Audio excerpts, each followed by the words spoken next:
Mulți percep căderea Constantinopolului ca un joc de putere și militar depărtat. Nu o idee cât de direct și profund a schimbat această catastrofă a creștinătății ordinea bisericească din țările române, definind totodată strategia de supraviețuire a românilor în fața Imperiului Otoman. Alții laudă vitejia lui Iancu de Hunedoara și rămân perplexi cum de marile armate ale Moldovei și ale Valahiei nu a intervenit să salveze marile oraș asediat de sultanul Mehmed al II-lea. Descoperirile recente ale prietenului acestui canal, istoricul Dan Ioan Mureșan, aruncă o lumină cu totul nouă asupra acestor evenimente.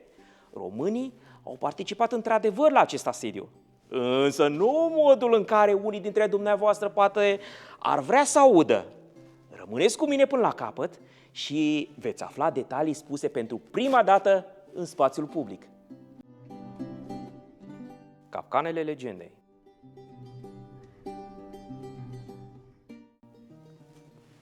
În literatura română veche, imaginea asediului a fost dominată secole de-a rândul de o scriere intitulată Povestea despre căderea Constantinopolului, atribuită unui anume Nestor Iscander. Această narațiune a circulat intens în spațiul slav și românesc, servind drept sursă de inspirație directă pentru celebrul motiv iconografic al asediului prezent în bisericile moldovenești cu pictură exterioară. Știm că textul a fost adus în Rusia în jurul anului 1538 de către aventurierul Ivan Peresvetov, care susținea că a primit cartea chiar din mâna domnitorului Petru Rareș. Totuși, analiza critică modernă relevă că acest text este mai degrabă o construcție ideologică tardivă decât un jurnal de front fidel. Scrierea prezintă personaje fictive, precum o împărăteasă a lui Constantin al XI-lea. În realitate, ultimul bazileu din Constantinopol era văduv. Sau un providențial și fictiv patriarh pe nume Atanasie, menit să ghideze poporul în timpul asediului. Scopul acestei povești era de a legitima noua poziție a comunității ortodoxe sub stăpânirea otomană, oferind o contranarațiune care să explice supraviețuirea credinței după prăbușirea Imperiului. Deși valoroasă pentru istoricii ideilor, această sursă a creat o perdea de fum peste faptele reale ale anului 1453, fapte care în cronicile românești contemporane au lăsat în mod surprinzător un ecou foarte slab. Imposibilul echilibru al dublei vasalități. Pentru a înțelege de ce nu au sărit românii în sprijinul Bizanțului, trebuie să privim spre tronul Valahiei, pe care se afla Vladislav al II-lea.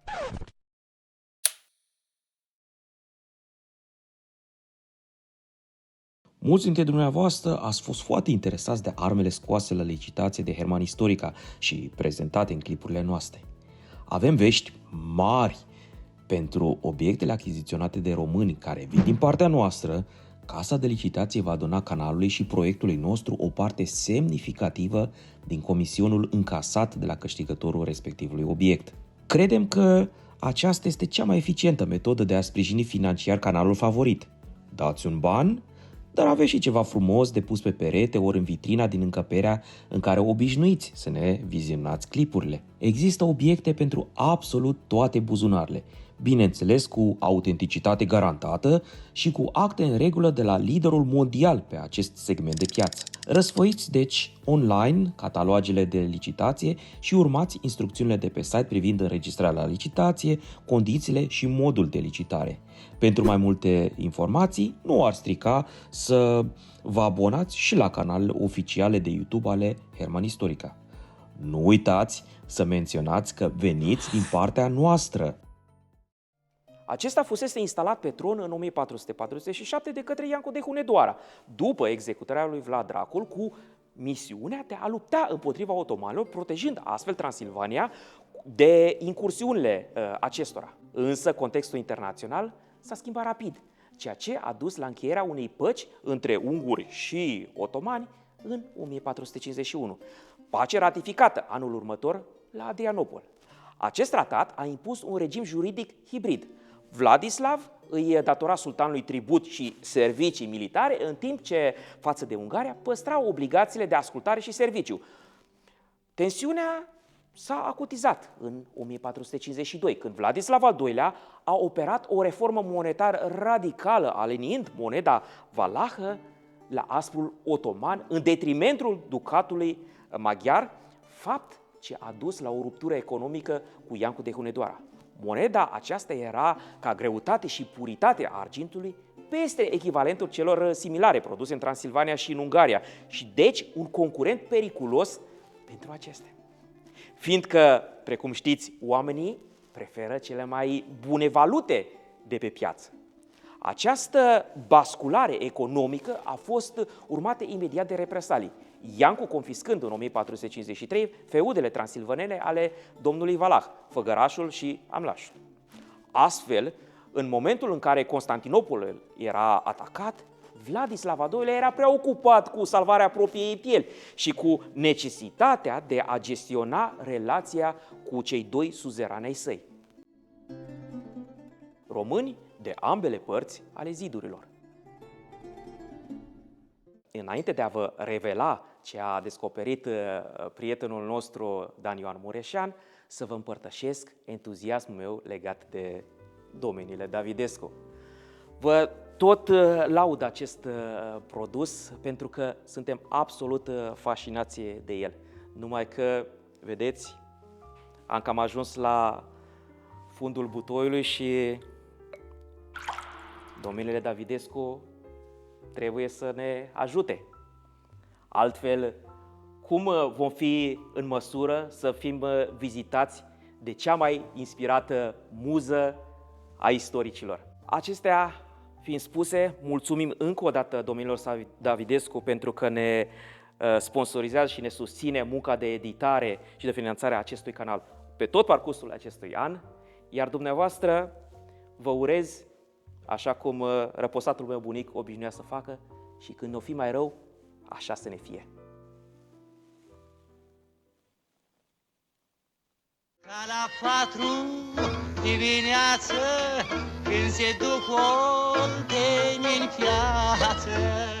Prezența fizică a românilor la Constantinopol în 1453 este atestată de documente care depășesc sfera presupunerilor și a speculațiilor. În interiorul orașului asediat se afla mitropolitul Samuel al țării românești, sosit în 1452 pentru a susține proclamarea unirii de la Florența. Samuel a fost martor la căderea Sfintei Cetăți și a fost capturat de otomani și ulterior răscumpărat. Samuel menționează că a fost răscumpărat împreună cu, citez, celălalt vlădică sau episcop venind din Constantinopol, referire la mitropolitul care rezida la Severin din 1370. Într-o scrisoare trimisă de pe 6 august 1453 autorităților din Sibiu și nobilor din regatul Ungariei, mitropolitul Samuel descria în detaliu circumstanțele tragice ale asediului, afirmând chiar că împăratul Constantin al XI-lea ar fi reușit să scape. În tumultul asediului, el nu aflase că împăratul căzuse pe ziduri, așa cum ne informează detaliat secretarul său, Sfranțis. Samuel, care semna ca exarh patriarhal al întregii Ungarii, titlul ce sublinia aderența sa la politica filo-romană a Bizanțului, încerca să alerteze Europa catolică despre viteza cu care Mehmed al II-lea se pregătea să atace Serbia și Ungaria. În același timp, în tabăra otomană se aflau contingente românești trimise sub obligația serviciului militar datorat sultanului. Umanistul italian Umberto Pasculo, captiv și el în oraș, descrie în poemul său epic Constantinopolis armata lui Mehmed al II-lea ca fiind compusă în mare parte din trupe europene, adică din Rumelia și de la vasalii vecini.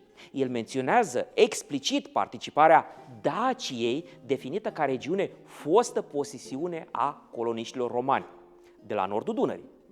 Aceasta este totodată una dintre cele mai vechi mențiuni ale originii romane a poporului român într-un context istoric atât de precis. Aici trebuie să vă mai explic iarăși că scriitorii din perioada Renașterii aveau, am zice astăzi, prostul obicei, fiindcă ne induc în eroare, de a folosi denumiri antichizante pentru populații ori țări contemporane. Bulgarii erau numiți mesi, ungurii peoni, turcii teucri, iar românii daci. Desigur, de la autor mai puteau fi folosite și alte denumiri preluate de la vechii autori antici pe care îi foloseau ca modele de inspirație și de scris. Printre participanți, Pasculo menționează și pe, citez, sarmatul care se bucură de arc și de zborul săgeții, locuitor pe marurile Istrului, Dunării adică. Istoricii sugerează că această denumire arhaizată se referă la contingentele din Moldova și mai specific la comunitatea de alani sau de iași. Da, m-ați auzit bine, orașul Iași este o fostă colonie alană cunoscută și numită astfel în izvoarele de cancelare moldovene și nu numai, până în Evul Mediu târziu. Recunoscuți pentru abilitățile lor militare, alanii sau iașii păstrau o formă de autonomie sub control moldovean și erau priviți ca descendenți ai anticilor sarmați. Prezența românilor în tabăra asiriatorilor otomani este susținută și de Lampunino Pirago în lucrarea sa Strategicon Adversus Turcos, scrisă prin 1454-1455. Pirago confirmă explicit prezența celor pe care îi numește Vlachii și pe care îi descrie ca soldații belicoși, a căror limbă este foarte apropiată de italiană. Apropo de deștepții de prin comentarii care afirmă că românii vorbeau slava în Evul Mediu, ei, uite că autorii din Evul Mediu îi contrazic. Și nu-s puțini, dar despre ei într-un episod viitor. În fine, un Trenos post-bizantin menționează prezența unui contingent venit din Vlahia inferioară, Hamilis Vlahias. Acum este greu de spus cu exactitate dacă autorul se referă la Moldova sau la Muntenia. Dacă autorul grec se raportează la Vlahia din Epir, cea mai cunoscută unui grec, numită și Vlahia Magna sau Vlahia Superioară, atunci Vlahia Inferioară este cel mai probabil Muntenia, fără a exclude însă poate și Moldova. Dacă însă se raportează la Muntenia ca punct de reper, atunci Vlahia Inferioară nu poate fi decât Moldova. Un grec nu ar numi niciodată inferioară Muntenia, care din perspectiva sa geografică era mai aproape. Muntenia era Vlahie inferioară doar pentru un scriitor polon, spre exemplu. Dar despre cum erau numite și percepute geografic țările române în Evul Mediu, într-un episod special. Moldova și noua ordine ortodoxă. Căderea Constantinopolului a declanșat o reacție în lanț în Moldova. Conform informațiilor raportate de delegația polonă la dieta de la Regensburg din 1454, domnitorul Alexandru al II-lea sau Alexandrel a început să plătească tribut porții chiar în cursul anului 1453. Aceasta a fost doar începutul unui proces de integrare în sistemul de vasalitate otoman. Momentul culminant a avut loc în 1456, când succesorul său, Petru Aron, împreună cu mitropolitul Teoctist și cu mari boieri ai țării, a luat decizia solemnă de a accepta oficial suzeranitatea sultanului. Această hotărâre a fost luată ca răspuns la un ultimatum categoric trimis de Mehmed al II-lea, Moldova asumându-și astfel o poziție dublă. Plata tributului și furnizarea de auxilium, adică sprijin militar, o realitate similară cu cea a Munteniei vecine. Pe plan ecleziastic, consecințele căderii Constantinopolului au fost radicale și imediate. Până în 1453, Biserica Moldovei era condusă de mitropolitul Ioachim, un ierarh numit în 1447 de Patriarhul Grigore al III-lea Mamas, susținător ferm al unirii de la Florența cu Biserica Catolică. Deși imediat după căderea orașului, Ioachim a lansat un apel pentru primirea refugiaților greci în Moldova, poziția sa a devenit rapid insuportabilă în contextul partidei adverse anti-unioniste. La sfârșitul anului 1453, Ioachim a fost alungat în urma unei revolte populare și boierești, lăsând locul unei figuri care va defini noua ordine, Teoctist I.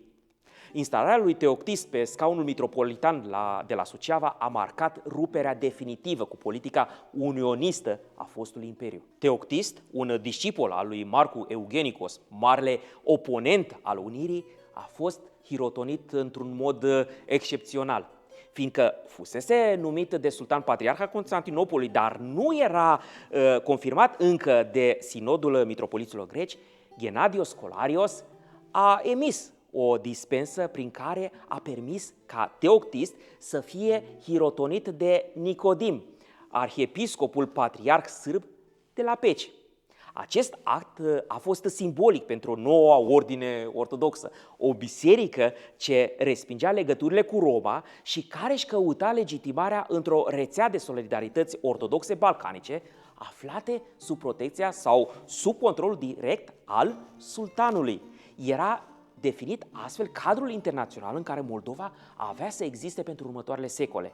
Prin acceptarea tributului și reorientarea religioasă sub autoritatea a unor ierarhi antiunioniști, Moldova a reușit să-și păstreze autonomia internă și structura bisericească, dar cu prețul unei integrări forțate în sfera de influență politică a Imperiului Otoman.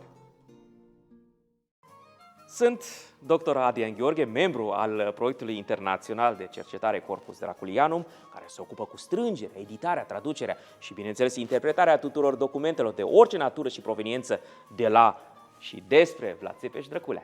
Ca devotat logofăt al său, vă transmit urarea cu care Măria sa Vlad obișnuia să-și încheie scrisorile slavone. Și Dumnezeu să vă veselească. Amin.